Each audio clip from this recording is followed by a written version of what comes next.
Well, thanks a lot for staying with us here on Sunrise Live on E on this Tuesday morning as we continue with the conversations. Now today, the Japan External Trade Organization, we know it as JETRO, in cooperation with the Embassy of Japan in South Africa, as well as the Japanese Chamber of Commerce and Industries in South Africa, will be holding the 4th Japan Seminar. It is under the theme Proudly South African. So joining us in studio this morning, really to tell us more about the seminar in itself, we've got Isamu Yamaguchi, who's the Councillor and Head of Economic Section at the Embassy of Japan, as well as Hiroyuki Nemoto, who is Executive Director of JETRO, and of course they're standing for the Japan External Trade Organization. Gentlemen, thank you so much for joining us this morning. Good morning. And perhaps we should start off with you, Hiroyuki, when we're looking at the seminar in itself, as well as where it's actually started. I believe that it actually started in June 2013.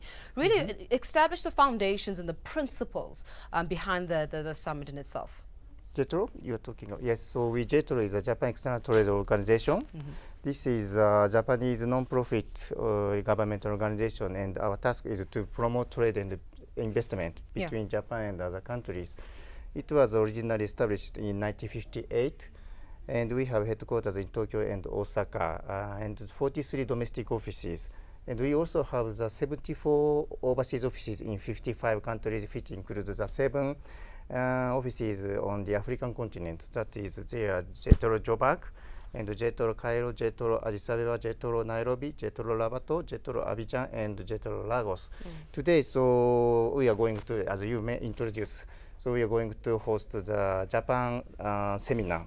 So this is one of the biggest event, and this is a follow-up event of the TICAT 6, which was held in Nairobi last August.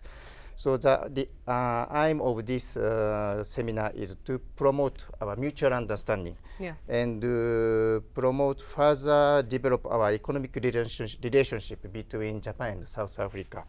So we invited Japanese experts and the South African government officials in the past. And we had been honored to have His Excellency Dr. Rob Davis, Minister of DTI, 2 years ago. Last year, we had honor to have the Vice President, Mr. Cyril Ramaphosa. Yes. And this year, the theme of the title theme is confidence in South Africa. So we invited the Japanese experts to encourage us to have more confidence in South Africa. I want us actually to expand further on this level of confidence, because especially when it comes to business confidence, I mean, you would have noticed in the World Economic Forum, it was how then do we start pushing the agenda of more investor confidence in the country. But just to bring into the conversation here, Sam, when we're looking at the bilateral relationship that exists between South Africa as well as Japan in itself, how would you think it is faring so far? I know that significantly in 1994, when everything was actually formalized when it comes to on a relationship level. So the bilateral relationship thereof, take us through that. The bilateral relation between Japan and South Africa is continuously improving. Yeah. And South Africa is a host to the largest number of Japanese businesses in Africa, while also being a gateway to the rest of sub-Saharan Africa. Currently, 140 Japanese companies are active in this country in various sectors, including manufacturing, infrastructure, energy, mining, water, finance, ICT, and healthcare, and contribute directly and indirectly to the employment of about 150,000 South Africans. So it's very important relations. Yeah, I mean, we're looking at the important relationship as well, and being able to sort of grow over time and looking at the various needs of the economic output in itself. Let's go back to that conversation of getting the confidence back. I know we were speaking about this one, Hiroyuki. How do we get that confidence back? Are Japanese investors, I'm talking about new investors, not the current companies that are in the country, are Japanese investors looking at South Africa as a destination point to put their money? Yes, so of course we are businessmen, so we have to make a profit. But we, as well as we are businessmen, we would like to be a good business citizen of your great country. Yeah. So we contribute. Of course, we make a profit out of your market, but we contribute ourselves to develop and to establish win-win relationship between your great country and Japan. And then when looking at being able to diversify the economy of Japan, and especially in light of where things are going, technology is taking over, manufacturing sectors is all taking the backlash. how are we benefiting as a country when it comes to the exports now that we're doing? Because I know that we export mainly agricultural products to Japan in itself, but in a diversifying economy, we're going to need to diversify our outputs as well. So how then do we start faring in that? For example, you are able to look at the automotive sector. Yeah. Toyota, Nissan has started manufacturing here since 30 years. And we dispatch JICA, one of the development agency of Japan, dispatch an expert in DTI, Department Trade and Industry, who was a former CEO in Egypt of Nissan, for example.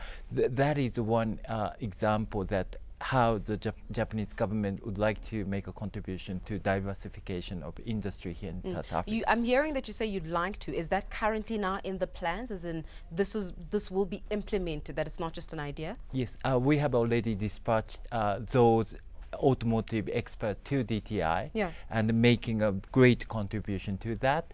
And also, for example, Medupi and Kusile Power Station, which is a mega project, absolutely has been under construction by Japanese company. Really? Yes. So, Isamu, you're making very valid points here, and this is perhaps to bring you in here, Hiroyuki. When this seminar is taking place, I mean, you just mentioned the power station where the Japanese companies are actually in charge of there. What does that say about being able to contribute to skills development thereof? And I mean, you would know and appreciate that the country is in dire need of skills development, especially from your expertise. How are you guys faring in being able to transfer those skills?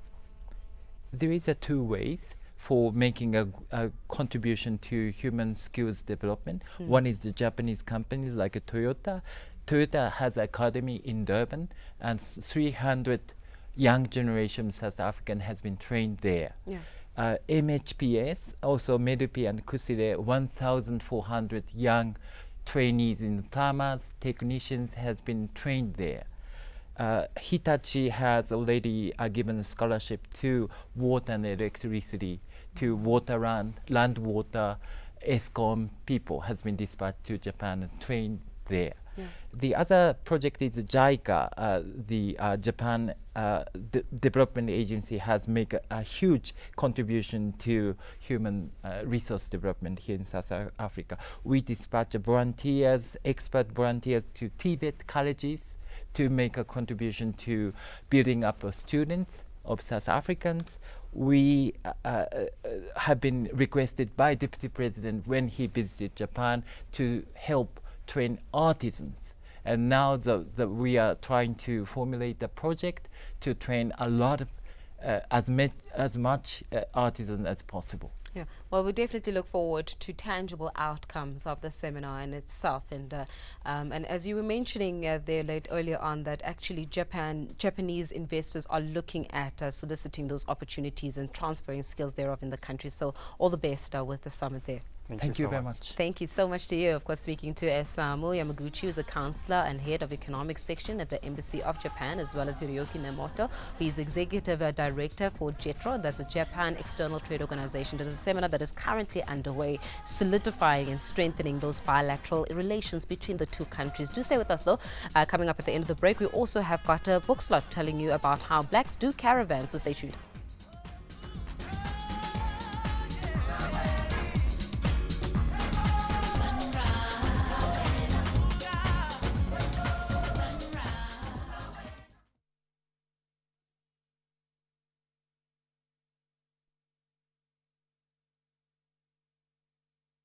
How can I find that jacket?